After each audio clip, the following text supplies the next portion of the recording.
सुल्ताना अब अपनी आई पे आ गई है और वो बड़ी सख्त बिगड़ चुकी है क्योंकि अब उसको समझ आ चुकी है कि रेहान तो उसके हाथ से 100% निकल चुका है। लेकिन फाइज वो अपने हाथों में रखना चाहती है और फाइज को कहती है कि बेटा ऐसा ना हो कि तुम भी मेरा साथ छोड़ दो। लेकिन ए सुल्ताना बेगम, तुमने जो अपने बेटे के साथ किया है वो तो तुम्हें मिलकर ही रहेगा। और जो तुमने उसका हाल किया है, हरीम बेचारी दर बदर की ठोकरें खा रही है और उसको बहुत ज़्यादा दुख है कि आखिर फाइज ने उसके साथ ऐसा क्यों किया, क्योंकि उसको इस चीज़ की टेंशन थी कि सारे उसके साथ ऐसा करेंगे, लेकिन फ़ाइज़ उसके साथ ऐसा करेगा वो ये कभी नहीं सोच सकती थी। उसका ये भरम इस इंसान ने बहुत बुरे तरीके से तोड़ दिया है, उसके सारे एतमाद की धज्जियाँ उड़ा दी हैं।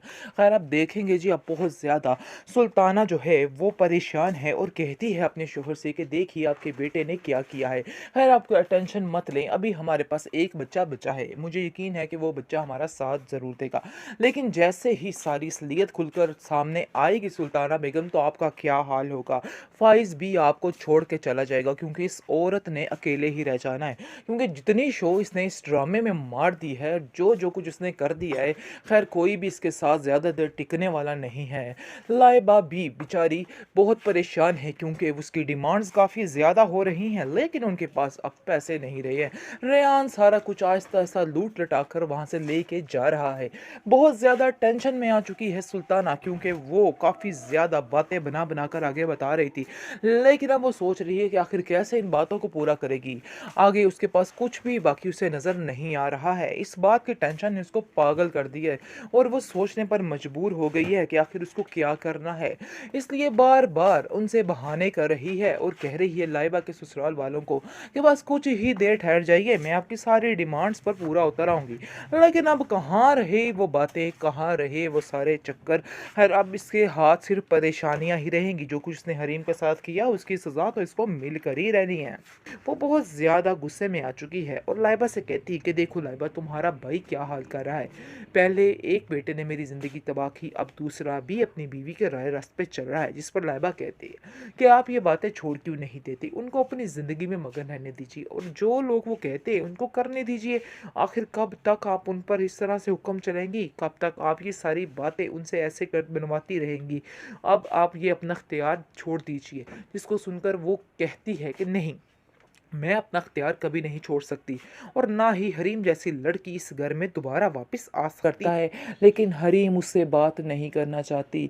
हरीम चाहती है कि वो अब उससे अलहदगी ही तस्वर करे, यानी कि अलहदा होना ही बेहतर है, क्योंकि वो जान चुकी है कि हर चीज़, हर रिश्ते का ख़राब करने का ज़िम्मेदार सिर्फ़ और सिर्फ फ़ाइज़ ही है। और फ़ाइज़ को उस पर इतना तो यकीन करना चाहिए था। वो उसको दुहाइयाँ देती रही कि तुम मेरे पे यकीन करो, लेकिन फ़ाइज़ ने उस पे यकीन नहीं किया, बल्कि उसको झूठा कहा और वहाँ से जाने के लिए कह दिया।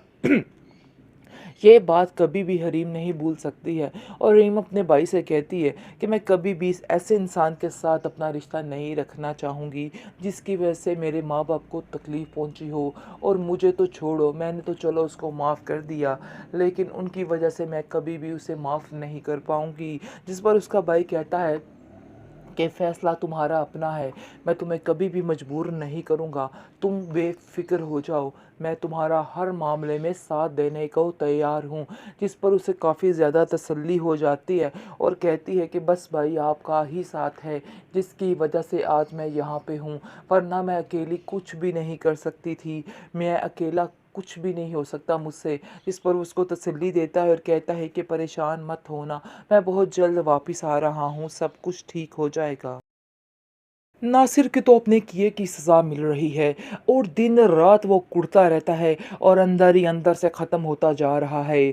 बहरहाल अब देखेंगे जी, काफ़ी ज़्यादा टेंशन में आ चुकी है हरीम, क्योंकि हरीम को समझ ही नहीं आ रही कि वो किस तरफ जाए। अब उसके पास एक नई ज़िंदगी है और दूसरी तरफ एक बीता हुआ कल जो उसे हर वक्त तकलीफ़ देता रहता है, वो उसके लिए तकलीफ़ बन चुका है। जैसे ही फ़ाइज़ हरीम से कॉल के बात करने की कोशिश करता है, है, तो हरीम अपने बाप से कहती है कि मैं इसके साथ बात नहीं करना चाहती हूँ, बस ये बात एंड है। क्योंकि हरीम जो है वो चाहती ही नहीं है कि वो उससे बात करे, इसलिए वो अपने भाई से कहती है कि भाई मैं अब इससे बात नहीं करना चाहती। जो कुछ हमारे बाबा के साथ हुआ है, हर चीज़ का ज़िम्मेदार ये इंसान ही है और इसकी वजह से ये सब कुछ हुआ है। मैं कभी भी ये बात नहीं भूल सकती हूँ। इस पर उसका भाई इसको तसल्ली देता है और कहता है कि हरीम तुम परेशान मत हो, सब कुछ ठीक हो जाएगा, परेशानी वाली कोई बात नहीं है। मैं तुम्हारे साथ खड़ा हूँ और तुम्हारा साथ देने को तैयार हूँ। लेकिन जी बहुत परेशान है हरीम, क्योंकि हलीम हो चुकी है बिल्कुल अकेली।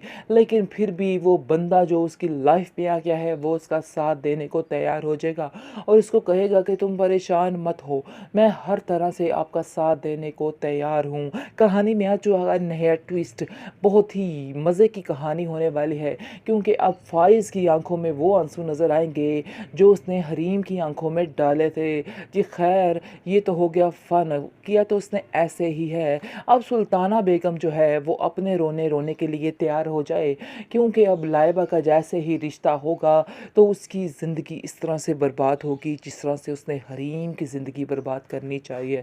इस चीज़ को तो उसको अंदाज़ा ही नहीं है। वो सोच रही है कि पैसे के बलबूते पे वो हर चीज़ ख़रीद सकती है और हर दुनिया की चीज़ उसकी मुट्ठी में है, लेकिन वो ये नहीं जानती कि वो तकदीर से हार जाएगी और वो हाल होगा उसका, क्योंकि हरीम की आह ने सब कुछ बदल डाला।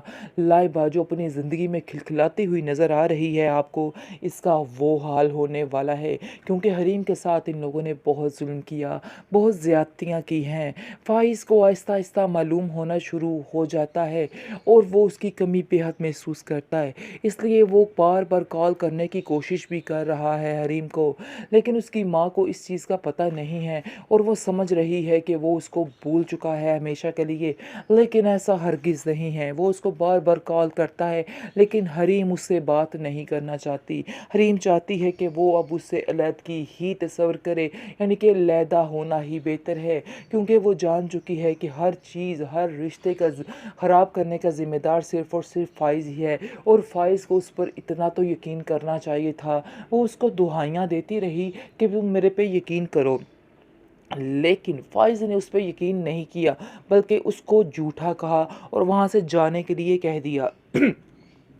ये बात कभी भी हरीम नहीं भूल सकती है और हरीम अपने भाई से कहती है कि मैं कभी भी इस ऐसे इंसान के साथ अपना रिश्ता नहीं रखना चाहूँगी जिसकी वजह से मेरे माँ बाप को तकलीफ़ पहुँची हो, और मुझे तो छोड़ो, मैंने तो चलो उसको माफ़ कर दिया, लेकिन उनकी वजह से मैं कभी भी उसे माफ़ नहीं कर पाऊँगी। जिस पर उसका भाई कहता है कि फ़ैसला तुम्हारा अपना है, मैं तुम्हें कभी भी मजबूर नहीं करूँगा, तुम बेफ़िक्र हो जाओ, मैं तुम्हारा हर मामले में साथ देने को तैयार हूँ।